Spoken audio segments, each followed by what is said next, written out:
Versione di greco al classico e quesiti di geometria analitica e un'applicazione del teorema di Lagrange allo scientifico hanno costituito la seconda prova dell'esame di maturità 2012, con cui stamane circa i 500.000 studenti italiani si sono dovuti misurare. Dopo la prova di ieri, quella di oggi è finalizzata ad accertare che il candidato abbia acquisito le specifiche conoscenze relative al corso di studi frequentato. L'autore scelto al classico per il testo della versione è Aristotele, il filosofo e scienziato greco considerato il primo grande esponente dell'immanenza, autore complesso da tradurre che non usciva alla maturità dal 1978.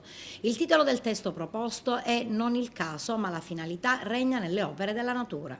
Si tratta di un brano non particolarmente breve, come ci spiega il presidente della prima commissione di esami, Santino Lopresti. È un testo, come dice lei, che ha qualche difficoltà e in più, come dire, sempre così un po' anonimo un testo. È comunque sempre una prova su cui i ragazzi si debbono, come dire, cimentare, bisogna lasciarli sereni, lavorare e poi, come dire, sarà apprezzato questo loro lavoro. Io penso che noi che siamo commissione oltretutto mista, abbiamo questo dovere, cioè cercare di tirare fuori il meglio che hanno i ragazzi, gratificarli, renderli sereni, ecco, cercare di premiare questo loro lavoro e l'intelligenza chiaramente. Anche stamane la traccia è stata trasmessa dal Ministero in via telematica.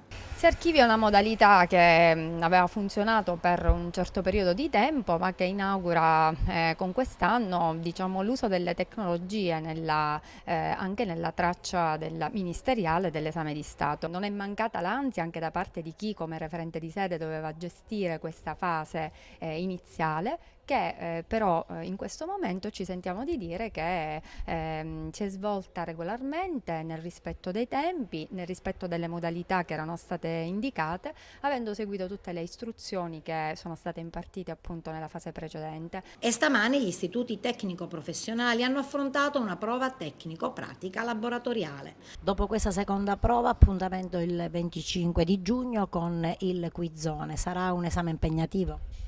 Sì, perché coinvolgerà 4-5 discipline e toccherà vari punti del programma svolto e i ragazzi quindi saranno chiamati a dare una valutazione, una sintesi delle risposte.